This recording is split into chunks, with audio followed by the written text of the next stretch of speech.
Antara lain ada sosialisasi tentang STR online dan juga CPD online. Kemudian ajak sana ke para ibu bidan yang sudah sepuh.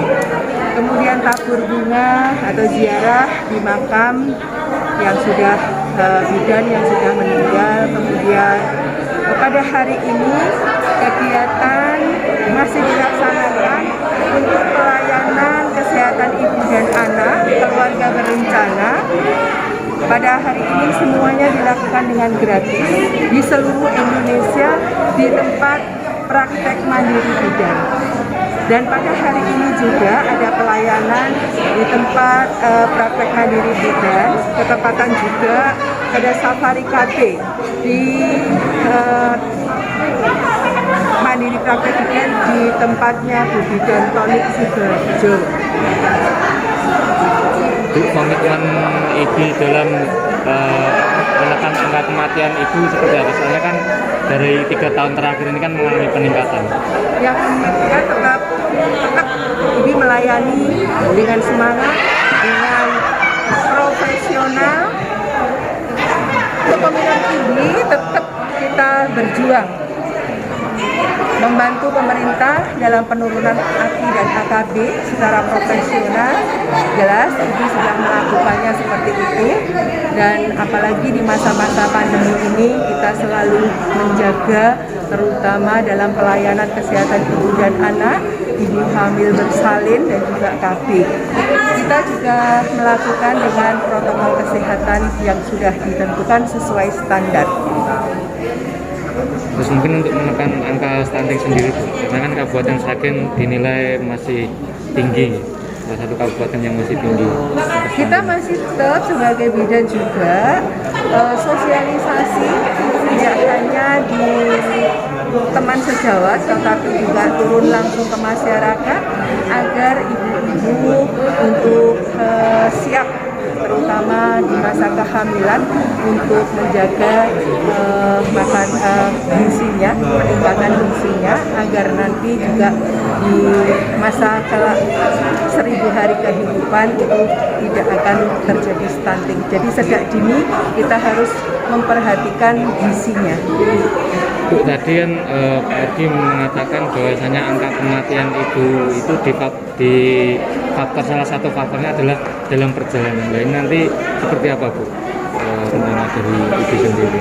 Nah, kami dari IB pun juga sudah berupaya sedemikian upaya Mas. Dari awal kadang kan juga kita sudah mengantisipasi, kemudian sudah memilah-milah apabila ini yang resiko, kemudian yang ini nanti bisa normal, ya yang beresiko ini kita pun juga mulai dari ibu KIA sudah ada tandanya, kemudian kita juga mengawal terus. Nah, kita juga sudah berupaya untuk itu. Keterlambatan itu juga bukan di kami, sebetulnya kalau di situ sudah ibu KIA sudah jelas, sudah ada balasannya ini resiko, kita sarankan ke vaskes rujukan karena seperti itu. Tetapi masih ada kepercayaan para masyarakat untuk sugestinya ke bidan A, bidan B seperti itu. Jumlah bidan yang tergabung di IPI sampai saat ini berapa? Jumlah bidan yang tergabung di IPI per 30 Desember 2020 di Kabupaten Sragen ada 1.352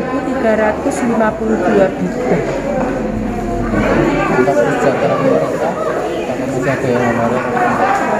Saat ini bidan seluruhnya sudah PNS. Kalau misalkan toh ada tenaga itu katakanlah ada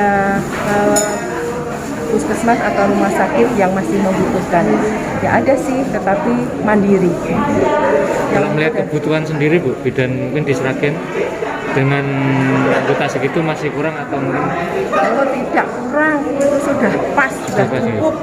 Di masing-masing desa pasti sudah ada 1 atau 2 bidan desa yang ada di sana. Jadi untuk Kabupaten Sragen, untuk PNS-nya itu sudah lebih dari cukup.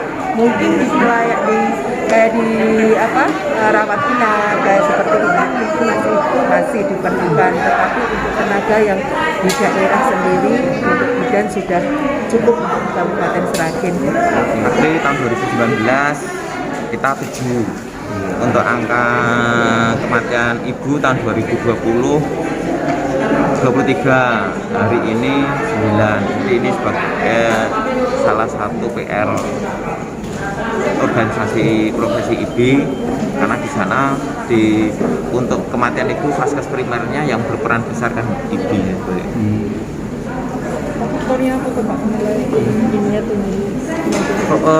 Kemarin kan mungkin saat-saat awal pandemi itu juga ya mungkin masalah ibu hamil sendiri mau periksa juga mungkin ini ya takut kalau ini, jadi mungkin untuk rujukan agak terlambat dan memang kematian yang kemarin itu karena ada penyakit penyertanya, ada karena parunya, karena kanker, karena jantung yang berat, jadi seperti itu, embolinya paru dan seperti itu. Dan juga yang terbesar karena PEB, preeklamsi berat. Yang tahun ini dari 9 itu ada 5 yang karena COVID.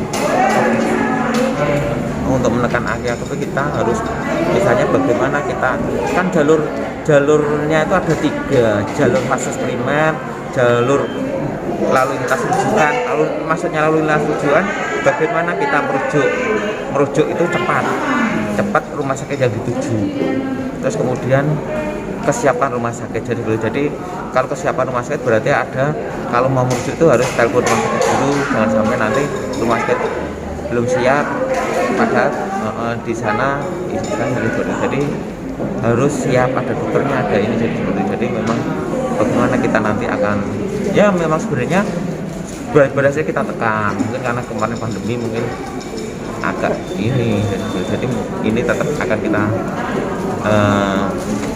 bagaimana kita bisa menurunkan dengan kita segala cara, terutama penguatan di fasilitas primer, cara di perjalanan rujukan seperti apa, dan kemudian juga di rumah sakit rujukan pun jadi di rumah sakit rujukan pun harus kita siapkan sebaik-baiknya.